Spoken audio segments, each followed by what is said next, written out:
আমার home rich চ্যানেলে সকল বন্ধুদের অনেক অনেক ভালোবাসা জানিয়ে আজকে একটি দুর্দান্ত স্বাদের মর্নিং ব্রেকফাস্ট নিয়ে চলে এসেছি। প্রচণ্ড গরম পড়েছে, এই সময় আমাদের শরীরে জলের অভাব পূরণ করার জন্য এই ধরনের সবজি দিয়ে ব্রেকফাস্ট খাওয়া উচিত। তাই আজকে আমি শসা দিয়ে একটি ব্রেকফাস্ট বানিয়েছি। তাহলে চলো শুরু করা যাক আজকে আমার ভিডিওটি। প্রথমে একটি শসা নিয়ে নিয়েছি। শসার পেছনের অংশটি কেটে একটু ঘষে নিচ্ছি, তাতে যে তিতে ভাবটা থাকে সেই ভাবটা চলে যাবে।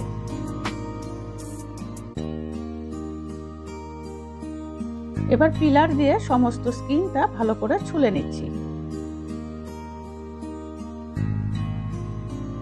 আর গ্রেটারে মিহি করে গ্রেট করে নিচ্ছি। শসা খাওয়া আমাদের শরীরের জন্য খুব ভালো, বিশেষ করে গরমের মধ্যে তো শসা খাওয়াটা কিন্তু অত্যন্ত প্রয়োজনীয়, কারণ শসার মধ্যে আছে প্রচুর পরিমাণে জলীয় ভাব, যেটা আমাদের শরীরে জলের অভাবকে পূরণ করে। শসা গ্রেট করা হয়ে গেছে। এবার একটি বাউলস নিয়ে নিচ্ছি। বাউলসের উপরে একটি পাতলা সাদা কাপড় দিয়ে নিয়েছি। এবার সমস্ত গ্রেট করা শসা সেই কাপড়ের উপরে রেখে দিচ্ছি। ঠিক যেভাবে ছানার জল বার করে সেইভাবে কিন্তু কাপড়টা চিপে চিপে জলগুলো বার করে নিচ্ছি। এখানে প্রায় আমার 1 কাপের মতন জল বেরিয়েছে, তবে এই জলটা ফেলবো না, এই জলটাও কিন্তু আমি কাজে লাগাবো।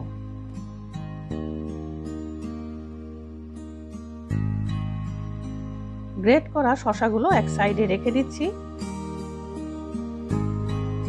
এবার গাজর, বিনস আর ক্যাপসিকামও আমি গ্রেট করে নিচ্ছি।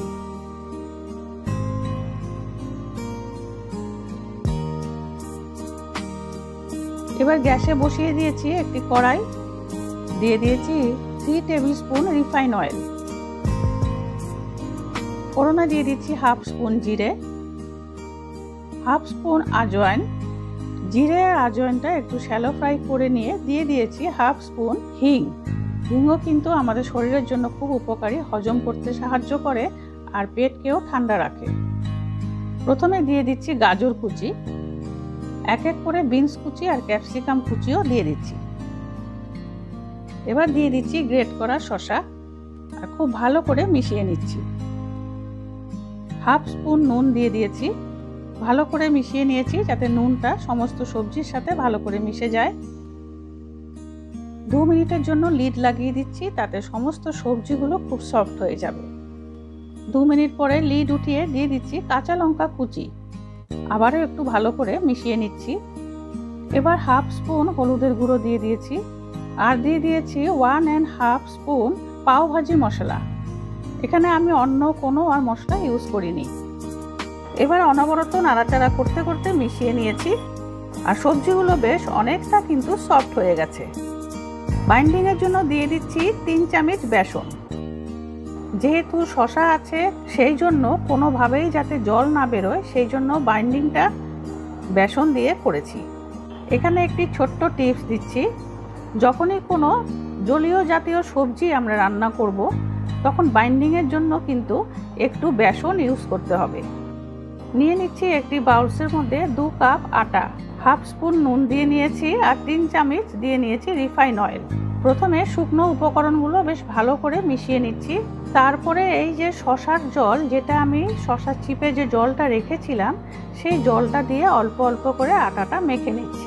শসার জল এত উপকারী, শসার জলটা দিয়ে আমি আটাটা মেখে নিয়েছি। বেশ সুন্দর একটি সফট ডো তৈরি হয়ে গেছে। এবার ডো থেকে ছোট্ট ছোট্ট করে লিচি নিয়ে নিচ্ছি। আর আটার লিচিগুলো কিন্তু একটি ভেজা কাপড় দিয়ে ঢেকে রাখতে হবে, তাতে বেশ সুন্দর সফটও থাকবে আর লুচিগুলো কিন্তু বেশ নরম হবে। এবার বোর্ডের উপরে একটু আটা ছড়িয়ে দিয়েছি আর একটা একটা করে বল নিয়ে লুচির মতন বেলে নিচ্ছি। যেহেতু এখানে আমি এক্সট্রা কোনো জল ইউজ করিনি, কেবলমাত্র শসার জলটা দিয়েই কিন্তু আটাটা মেখেছি। বেলে রাখা একটি অংশের উপরে দিয়ে দিচ্ছি ফিলিংসটা, স্পুন দিয়ে একটু ছড়িয়ে দিয়েছি আর চারপাশে একটু জল লাগিয়ে দিয়েছি, যাতে ওপরে আরেকটি পার্ট দিলে খুব ভালো করে লেগে যায় চারদিকে। তেলে ছাড়লে যাতে বেরিয়ে না আসে সেই জন্য এইভাবে জল দিয়ে নিতে হয়। চারদিকে একটু চেপে চেপে দিয়েছি। এবার বেলন দিয়ে খুব হালকা হাতে করে চারদিকটা বেলে নিয়েছি। ভেতরে যে সবজির ফিলিংসটা আছে সেটা খুব সুন্দরভাবে বসে যাবে। দু পিঠেই কিন্তু হালকা হাতে বেলে নিয়েছি। ঠিক এইভাবে আমি আরো কয়েকটা বেলে রেডি করে নিচ্ছি, তাতে করে যখন কড়াইতে দেব খুব সুন্দর করে কিন্তু ফুলে উঠবে। খুব সুন্দরভাবে বেলে নিয়েছি, দেখো সাইডটা কিন্তু খুব পাতলা হয়েছে। এবার ভাজার পালা। বানিয়ে নিচ্ছি একটি চাটনি। মিক্সিং জারে নিয়ে নিয়েছি বেশ কিছু ধনেপাতা কুচি আর পুদিনা পাতা, দিয়ে দিয়েছি 3টে কাঁচা লঙ্কা। এবার দিয়ে দিয়েছি ভুজিয়া, 1 টেবিল স্পুন বেসন ভুজিয়া দিয়ে দিয়েছি, সাথে দিয়ে দিয়েছি 2টো আইস কিউব, সামান্য নুন আর অল্প জল দিয়ে চলো পেস্ট করে নিয়ে আসছি। চাটনি একদম রেডি হয়ে গেছে। এবার পুরিগুলো আমরা ভেজে নেই। কড়াইতে দিয়ে দিয়েছি পরিমাণ মতন রিফাইন অয়েল। তেল বেশ ভালো করে গরম হয়ে গেছে। এবার এক এক করে পুরি তেলের মধ্যে ভেজে নিচ্ছি। বেশ সুন্দর করে কিন্তু পুরিগুলো সব ফুলে উঠেছে। আজকে আমি এটা ব্রেকফাস্টে বানিয়েছি, কিন্তু ব্রেকফাস্ট ছাড়াও আমরা যদি কোথাও জার্নি করি, জার্নি পারপাসেও কিন্তু ঠিক এই ধরনের নাস্তা নিয়ে আমরা যেতে পারি। আজকে আমি শসা দিয়ে করেছি, এটা কিন্তু লাউ দিয়েও করা যায়। তাহলে আজকে আমার কিউকাম্বার ব্রেকফাস্ট রেসিপি একদম রেডি হয়ে গেছে। একটি সার্ভিং প্লেটে উঠিয়ে আমি সার্ভ করে নিচ্ছি। কেমন লেগেছে আজকে আমার ব্রেকফাস্ট রেসিপি কমেন্টস করে জানাবে। আর যদি কোনো নতুন বন্ধু আজকে আমার চ্যানেলে প্রথমবার এসেছো, প্লিজ একটা লাইক করে দিও। আর আমার রেসিপি ভালো লাগলে সাবস্ক্রাইব করে উপরে বেল আইকন আছে, ক্লিক করে অন করে দিও। তাহলে নেক্সট যে কোনো ভিডিও আপলোড করলে সবার আগে তোমার মোবাইলে পৌঁছে যাবে।